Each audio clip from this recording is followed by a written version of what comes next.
C'est une bonne initiative pour penser à cette entité qui travaille aux côtés des gouvernants pour contribuer au développement de nos cités et apporter solution aux populations que nous avons dans ces différentes communautés à la base. Donc c'est une bonne initiative de penser à cette entité et voir peut-être les solutions qu'on peut apporter ou quel accompagnement on pourra apporter pour que ces structures soient plus efficaces aux côtés des gouvernants. Dans toutes les nations, les ONG ont d'importance. Et elles sont présentes dans le gouvernement. Je ne vais pas dire absent, puisque le gouvernement est partout, mais le gouvernement n'a pas encore choisi ses prérogatives dans sa planification. C'est vrai que dans chaque pays, on a toujours des documents de planification qui parlent de tous les secteurs, mais en termes de priorisation, il y a quand même des secteurs, des endroits où le gouvernement n'a pas encore ça comme priorité. Mais ces organisations sont là, ces structures sont là pour contribuer, accompagner les gouvernements à pouvoir quand même atteindre les objectifs en lien avec les différents documents de planification. Et en cela, chaque État porte quand même des institutions qui jouent un rôle pour accompagner et assurer un cadrage quand même des interventions de ces structures-là dans le pays. Quand nous prenons l'exemple quand même du Bénin, c'est vrai que auparavant, il y a le ministère chargé des relations avec les institutions qui s'en occupe, qui a une direction qui s'en occupe. Aujourd'hui, affecté au ministère de la Justice, qui porte la direction des relations avec les institutions et de la promotion des dynamiques sociales. Et cette direction s'occupe des ONG. Donc, c'est la volonté manifeste de chaque gouvernement et du gouvernement du Bénin en particulier pour avoir un regard sur ce que ces structures-là font dans le pays. Donc, si les ONG n'avaient pas d'importance, le gouvernement n'allait pas instituer et avoir quand même des directions des services pouvant s'occuper des aspects d'intervention liés à ces structures. Et de plus, pour les interventions de ces ONG, les interventions sectorielles,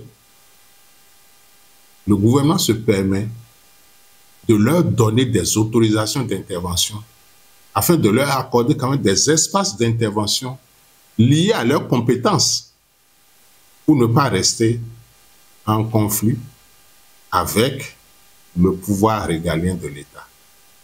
L'État demeure toujours le contrôleur de toute intervention et qui regarde comment ça se fait avec ces ONG-là au profit de la population. Donc, il faut avouer que si on voit tout ce dispositif, tout cet arsenal administratif que l'État met en place, c'est dit que déjà, au niveau de l'État, on accorde un intérêt à ces structures. Maintenant, quand on prend ces structures dans la communauté, elles sont plus proches de la communauté et apprécient à sa juste valeur les difficultés. Et ces ONG réfléchissent avec les communautés pour identifier les solutions à apporter et rechercher même aussi les ressources pour accompagner les initiatives locales afin de donner satisfaction à la population. Donc les ONG ont une importance capitale dans le développement de toute nation. Ce n'est pas du tout aisé parce qu'il n'est pas dit que les ressources sont là, vous en allez chercher. Et jusqu'à nouvel ordre encore, ce n'est pas que l'État met en place des ressources pour des appuis institutionnels à ces organisations-là. Puisqu'il faut qu'elles vivent, il faut qu'elles travaillent. Donc la mobilisation des ressources reste un facteur déterminant sur lequel vraiment les ONG doivent travailler, que le gouvernement aussi doit quand même contribuer. C'est vrai que dans un premier temps, le gouvernement travaille quand même pour faciliter le financement des actions dans le pays avec les partenaires. C'est un appui. Parce que si le gouvernement n'est pas favorable avec les partenaires, il ne viendrait pas dans le pays pour financer. Et si le gouvernement ne permettait pas, c'est que les partenaires n'allaient pas travailler comme un accord avec les ONG.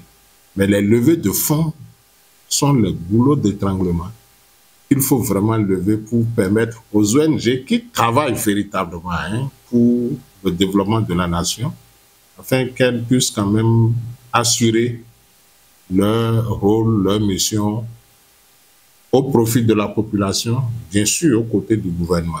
Aspaïf intervient dans le domaine de l'agriculture et sur ce, nous avons quand même aussi l'accord d'intervention dans ce secteur par le ministère de l'Agriculture. Aspaïf intervient également dans le domaine de la santé communautaire.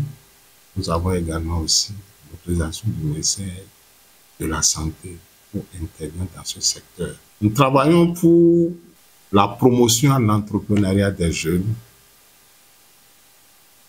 l'autonomisation des femmes et l'approche genre, sans oublier les questions d'hygiène et assainissement, l'accès à l'eau potable.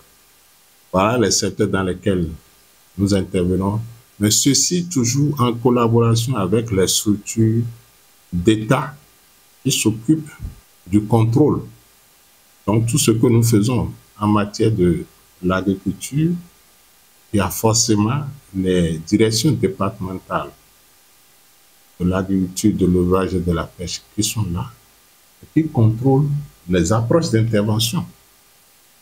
Il y a aussi les agences territoriales de promotion de l'agriculture, les ATDA, qui sont là aussi afin d'apprécier ce que nous faisons, accompagner ce que nous faisons en matière de promotion agricole.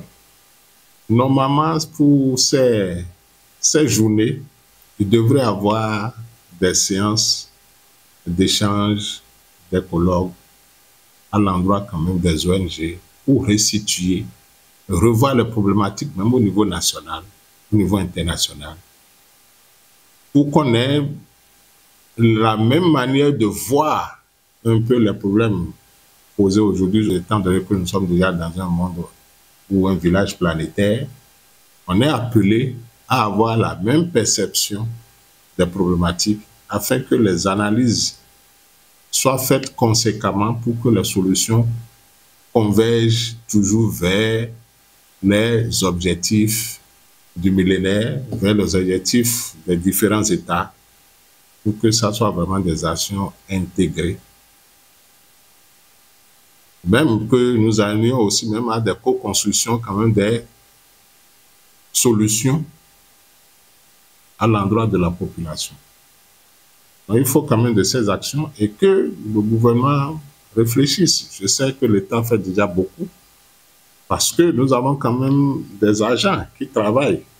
Et si sur un contrat avec un partenaire, vous finissez et que vous n'avez plus les ressources, vous ne pouvez pas garder les agents. Parce que les agents sont appelés à vivre ces personnes. Et si vous ne pouvez plus les garder alors qu'on les a formés à des coûts élevés, il y a d'autres interventions. Il faut que nous investissions pour leur donner les compétences nécessaires. Et quand vous finissez ce contrat, si vous ne pouvez plus continuer, ces agents sont laissés pour compte. Quand vous courez, vous trouvez d'autres partenaires qui viennent toujours dans le secteur. Ces compétences ne sont plus toujours là pour être valorisées. Il va falloir reprendre encore les choses à zéro. Parce que si le contrat est fini, le contrat est fini. Le gouvernement a dit aujourd'hui, vous avez un agent, vous devez le déclarer. À partir du moment où vous n'avez plus de ressources sur son projet, c'est que l'agent est tenu quand même de partir.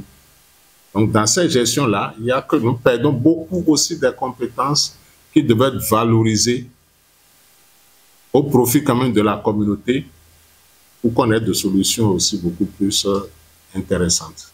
Oui, on parle d'ONG, d'abord dans un premier temps, c'est un sacerdoce. C'est un sacerdoce. Un sacrifice que chacun doit consentir pour apporter des solutions aux différents problèmes de la communauté Et je demanderai aux ONG de garder toujours l'endurance au profit quand même des communautés, de rester avec les communautés pour rechercher les solutions. C'est fondamental. Il y a quand même des facteurs politiques qui font que dans la communauté, dans le diagnostic, l'accompagnement et le diagnostic, on ne fait pas attention. Il y a les politiques qui viennent quand même influencer les données qu'on devrait avoir et qui soient dynamiques. Que ces structures soient dynamiques et rechercher toutes les solutions qu'il faut pour impacter la communauté, parce que c'est de ça qu'il s'agit.